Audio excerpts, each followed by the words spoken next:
Hey guys, welcome back to WeWatchedAMovie. What? God damn it. Hey guys, welcome back to WeWatchedAMovie. I'm Mike, he's Jay. I said, God damn!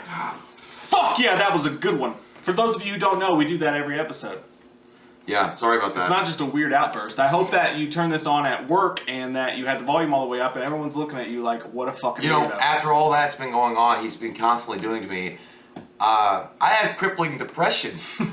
Actually, dude, I was in the theater once and the thing fucked up and I was by myself, alone, watching the movie because you didn't show up, you fucking douchebag.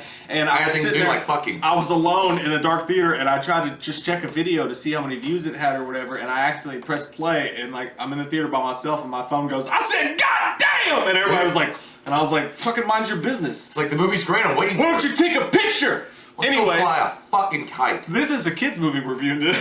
It's not a kids movie. Actually, it's rated R. Yeah. Justice League Dark. Getting ready to come out on Blu-ray in a few, and we got to see it. And it's, dude, DC animated films are just where it's at. Yeah, they're where it's really at. Are. They're like Marvel, the fucking warriors. Yeah, if MCU is where Marvel movies are, like as far as the cinematic universe goes, and the film. Marvel's got that locked down. This has always been DC's territory. I mean, they're Rocky Balboa. You can't stop it. Marvel tries to go too far anime, and the stories just aren't there. The only Marvel series I liked was, I really did like The Ultimates. I thought The Ultimates was a cool story, but that was more of a, like, again, that was a harder PG-13 kind of movie. Well, why don't you cry about it? I will. But I love DC animated films. Yeah, and this one, they finally do Justice League Dark. If you remember a few years back, Guillermo del Toro... was supposed to do a Justice League Dark movie, and it was supposed to come out, and it was one of those movies that never ended up getting made or whatever, but they do a DC animated film, and this maybe, because sometimes what happens is, just like with Suicide Squad, DC will make an animated film to test how it does with audiences, and then lo and behold, a few years later, you'll hear an announcement there's finally been a Justice League Dark movie being made. Now, Justice League Dark, it's Constantine.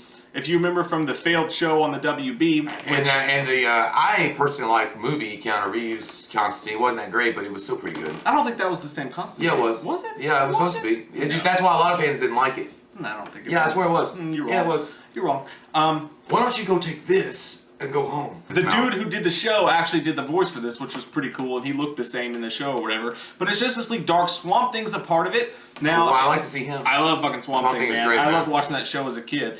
But he's not a huge role, and this is a non-spoiler review, so I won't give it away, but he's not in it very much. When he shows up, it's really badass, though. Yeah, it's great. Really, really cool. Zatanna is in it. Yep. Batman's in it. Yeah, I mean, and I think Mike told me off camera, he's like, a lot of people were mad about Batman being in this, he was needed and stuff. I think he was cool, because you said it right. It adds that levity to it, but it has that ground feeling to it. Yeah. It was called Justice League Dark. I mean, there was no other Justice League members present except for him. And Justice League Dark's not a big thing. Like, for fans on the outside of it, you need someone like, I want Batman there so I feel safe. Yeah, there was a guy that can transform into a demon that he bonded with in the Middle Ages. That dude, man, seriously, I like when he turns into his human form, I like him, like he's kind of cool. Yeah. But I hate the fucking demon form. The poet? He looks like a gremlin and all he does is rhyme. Like, no matter what he does, it's like, dude, stop fucking rhyming. It's really annoying. But no matter what he does, like, if he comes out, he's like, I'm here to save the day on the bay. I know, with some hay. The demon just like jumps out and he's like, roses are red, grass is greener, when I think of you, I play with my wiener. it's basically DC's version of the Hulk, kind of. But his backstory is pretty cool, even if he is really corny once he turns into the demon and he becomes a super badass. So basically what's happening is that people in Gotham City, Coast City, Metropolis, all around the world are seeing things. They've taken too much bath salts. And they think that normal people are like demons and monsters because they say you're a demon, but I don't believe them. Basically everybody's suffering from Bill Paxton frailty syndrome. And Batman's trying to figure out what's going on. All the other Justice Leaguers like, I don't know. Superman's like, I don't know what's going on. It must be magic. And Batman's like, pfft. He's like, maybe you dumbasses need to get on the street a little bit more and like have a real life conversation. The one dude's like, wow, he's even more of a dick than I thought he was. I know, and the cool thing about this is they really showcase Batman to be what he really is.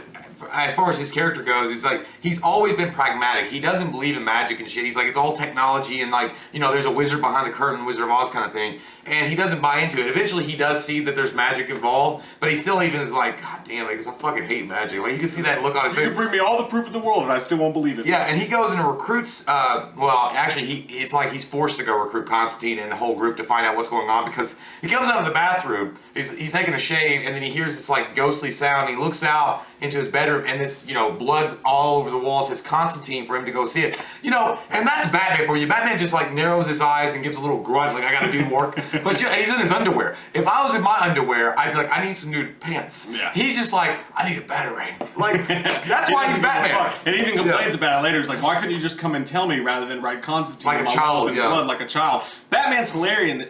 Hilarious. Rita, make my monsters grow. But Batman is hilarious in this, and it's fun to see him take a side role. Like I know in Justice League sometimes he takes a side role to Superman or whatever because it's fucking Superman. Yeah. But he's still sort of the leader mentally at least. And in this, he really has to take a step back. And it's kind of funny to watch his reactions in the same way it was funny to watch him in Batman vs Superman when they're fighting Doomsday, and he's just like standing behind a wall like, oh fuck.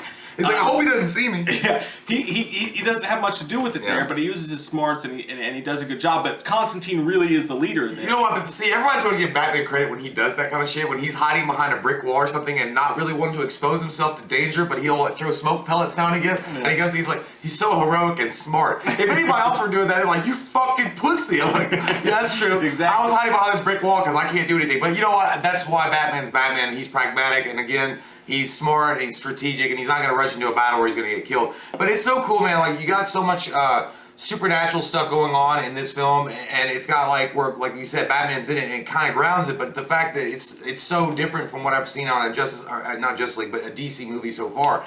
And the fact that it's rated R, which makes it even better. Right. Now, Constantine reminds me of what Doctor Strange would be if he drank like tequila every day and was just like, didn't give a fuck. And that's what he is. He's like a rugged kind of like shyster kind of dude, and I like Constantine. I love this version of Constantine. Now, again, people didn't like the Keanu Reeves version. I thought that was a pretty cool version, but they tried out their best at WB. The reason why WB I don't think worked with John Constantine is because that character can't exist in that kind of universe because he's too dark and it's too like serious, and the subject material is like too fucking like nasty for them to really explore. It needs to be rated R. Yeah, and it should be rated R. And like we talk about, like Netflix would be a great place, a great platform. But even HBO would be top notch. WB's wrong for that. Yeah. And in this, basically, this is a tale of two movies because when it starts out, it does feel a lot different. It doesn't feel like your typical DC animated film, and there's a lot of like haunting type, ghost demon type stuff going on as they're investigating, and it's actually kind of scary. Not like, oh, you're not going to be actually scared, but it's got a creepy,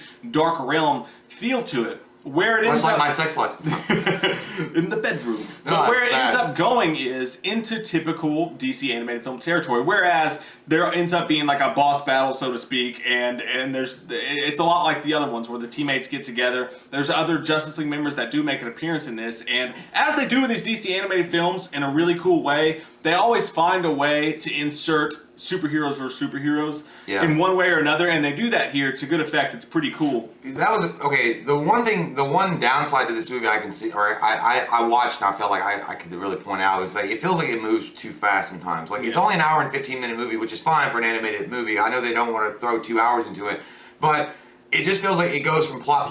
It's not like giving you much depth on certain scenes and situations where they might warrant that. But regardless of that, I think one of the coolest things that stand out for it, besides the character interaction of Batman dealing with all this magic shit, just having to be like he always does this like grunt. Besides that is the fact that the fight sequences are awesome. Like they really are great, like awesomely done. And Zatanna, holy shit, she's fucking hot, and she does magical spells. Book me her number because I'm coming. Not like right now. I hope not. In a minute. But yeah, I have to clean these flows. She's cool. Like it's like she ate like Harry Potter 3000 Chex Mix and said, "Hufflepuff my dick." And they do when they go into the fight scenes. It gets really Doctor Strange. It does. What starts out in the first half is what I like the most about this movie. You're introducing us to these characters, and John Constantine's house, like the mystery house that like this fucking pops up out of nowhere, is really badass, and they really tell the house's story in a cool way. But the problem is that halfway through the movie, after you get to this dark, creepy realm, and I'm thinking I could really get into this like horror realm of Justice League. Yeah. If they would have went further with that, it would have been way cooler. But instead, they went to typical, DC animated territory, which is fine, and they've got these crazy fight scenes. They went really Doctor Strange-ish. Like literally, while they're conjuring up magic and doing their spells and shit, it's literally like those orbs that you see in like Doctor Strange. And I would take this kind of dark, like kind of gruff, rated R magic over Doctor Strange type magic any day. It's just me. Yeah, I think that's just like across the board though. I think if you're gonna do black magic or white magic, it's just all the same. Don't be racist. Wrong. It's 2017. People will get upset. Wrong. About your magical I'll build a wall prowess. against your face.